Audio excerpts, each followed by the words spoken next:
देखिए, अभी हम लोग के इस जिला से माननीय नेता आदरणीय श्री राधा मोहन सिंह जी हैं जी, और राधा मोहन सिंह जी हम लोग के सर्वमान्य नेता हैं। जी, हम लोग वाला है। जी, कभी-कभी गलती से जनता के कुछ एक्सेप्शन में ऐसा कभी-कभी होता है ना, जी, कि हम लोग देहात में लोकोक्ति करते हैं कि बिलाई के भागे कभी-कभी शिकड़ टूट जाती है। जिसको लड़ना होगा लड़ेगा।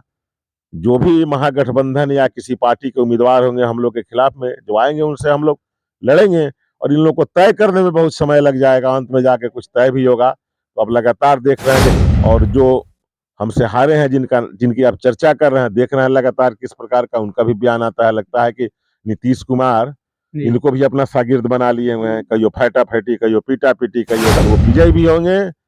मोतिहारी जिस प्रकार से विकास के पथ पर आगे बढ़ रहा है, इसका गति और भी तेज हो। नमस्कार, आप देख रहे हैं बीएनडी न्यूज। मैं हूं अभिषेक दुबे। अभी हमारे साथ हैं बीजेपी के बड़े नेता और केसरिया और कल्याणपुर के पूर्व विधायक सचिंद्र प्रसाद सिंह। सबसे पहले आपका स्वागत है सर। आपका भी बहुत बहुत वंदन और अभिनंदन है। आपके सभी श्रोता और दर्शकों का अभिनंदन करते हैं आपके चैनल के माध्यम से। लोकसभा चुनाव के दिन नजदीक आ रहे हैं और लोकसभा का चुनाव जब होता है तो मोतिहारी का एक सीट जो हमेशा से रहता है कि गहमा गहमी बीजेपी के द्वारा अब अभी तक तय नहीं किया गया है सीटों के बारे में। हमारे साथ हैं, उन्हीं से हम जानेंगे कि क्या बीजेपी के उम्मीदवार फिर से राधा मोहन सिंह होंगे या कोई और होगा। सबसे पहले हम बात करेंगे, लोकसभा का चुनाव बहुत जल्द आ रहा है, बीजेपी के मोतिहारी के उम्मीदवार कौन होंगे? देखिए, अभी हम लोग के इस जिला से माननीय नेता आदरणीय श्री राधा मोहन सिंह जी हैं जी, और राधा मोहन सिंह जी हम लोग के सर्वमान्य नेता हैं। जी, हम लोग चाह भी रहे हैं, जनता की भी इच्छा है कि माननीय राधा मोहन जी चुनाव लड़ें। राधा मोहन जी चुनाव लड़ेंगे और हम सब लोग उनके साथ हैं। इसमें उम्मीदवार तय करने की कोई बात नहीं है।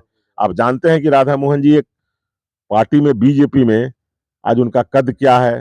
उनके पद के हिसाब से, उनके कद के हिसाब से आज के दिन में वो राष्ट्रीय स्तर के बड़े लीडर हैं और मोतिहारी में किसी प्रकार का कोई इफ बट नहीं है। राधा मोहन जी चुनाव लड़ेंगे, उनको चुनाव लड़ना चाहिए और हम सब लोग साथ में होकर मजबूती से इस बार भी राधा मोहन जी को जिताएंगे ताकि नरेंद्र मोदी जी तीसरी बार इस देश के प्रधानमंत्री बनकर इस देश की अनवरत सेवा करते रहें और देश जिस प्रकार से विकास के पथ पर और हमारा मोतिहारी जिस प्रकार से, हमारा ये पूर्वी चंपारण जिस प्रकार से विकास के पथ पर आगे बढ़ रहा है, ये आगे बढ़ता रहे। एक विपक्ष भी अपना पार्टी तय कर रहा है और जो आपसे चुनाव लड़े थे और समथिंग बहुत कम वोटों से जीते थे चुनाव, वो उनका नाम चल रहा है। क्या दबाव बनेगा लोकसभा में? देखिए, उनसे कोई दबाव नहीं बनने वाला है। जी, हाँ, कभी कभी गलती से जनता के कुछ एक्सेप्शन में ऐसा कभी-कभी होता है ना, जी, कि हम लोग देहात में लोकोक्ति करते हैं कि बिलाई के भागे कभी-कभी शिकड़ टूट जाती है। जी, तो ऐसा कोई दबाव अब नहीं बनने वाला है। अब जिसको लड़ना होगा लड़ेगा। जो भी महागठबंधन या किसी पार्टी के उम्मीदवार होंगे हम लोग के खिलाफ में जो आएंगे उनसे हम लोग लड़ेंगे और इन लोग को तय करने में बहुत समय लग जाएगा। अंत में जाके कुछ तय भी होगा। तो अब लगातार देख रहे हैं कि कई बार से ये लोग लगातार स्लिप करते हैं और इस बार भी इन लोगों का कोई प्रभाव, कोई दबाव या कोई इस प्रकार का प्रभुत्व नहीं जमने वाला है। इस मोतिहारी के पूर्वी चंपारण लोकसभा सीट पर निश्चित रूप से भारतीय जनता पार्टी यहाँ से विजयी होगी। नरेंद्र मोदी जी की सरकार बनेगी, नरेंद्र मोदी जी का हाथ मजबूत होगा और जो हमसे बहुत कम वोटों के अंतर से चुनाव जीते हैं, इस प्रकार का कहीं कोई उनके लिए ये मामला नहीं है। इसलिए हम लोगों को ऐसा कोई मामला नहीं है कि कौन चुनाव लड़ने आ रहे हैं। भारतीय जनता पार्टी जी, प्रतिदिन, जी, भारतीय जनता पार्टी के कार्यकर्ताओं का दीपावली, छठ, दशहरा, होली में भी पार्टी का कार्यक्रम चलते रहता है। पार्टी का काम होते रहता है। जनसेवा की काम हम लोग करते रहते हैं। आज भी हम लोग जनसेवा का काम कर रहे हैं।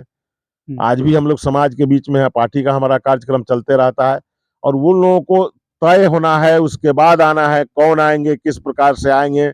इसलिए जनता भी अब समझ चुकी है जी, उन लोगों के कारनामे को और जो हमसे हारे हैं, जिनकी आप चर्चा कर रहे हैं, देख रहे हैं लगातार किस प्रकार का उनका भी बयान आता है। लगता है कि नीतीश कुमार जी, इनको भी अपना शागिर्द बना लिए हुए हैं। कहियो फैटा फैटी, कहियो पीटा पीटी, कहियो गारा गारी, कहियो ले दे। जी, यही ये लोग का काम है। इसलिए ऐसे लोगों से जनता न तो कभी संतुष्ट रहेगी और न ऐसे लोगों से हम लोगों का भी कोई बहुत लेना देना है। कौन चुनाव लड़ने आ रहे हैं, कौन चुनाव लड़ेंगे, इससे हम लोग को कोई मतलब नहीं है।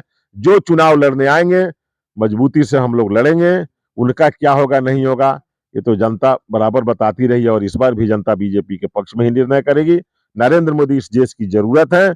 नरेंद्र मोदी को प्रधानमंत्री बनना चाहिए। उनके नेतृत्व में देश आगे बढ़ रहा है।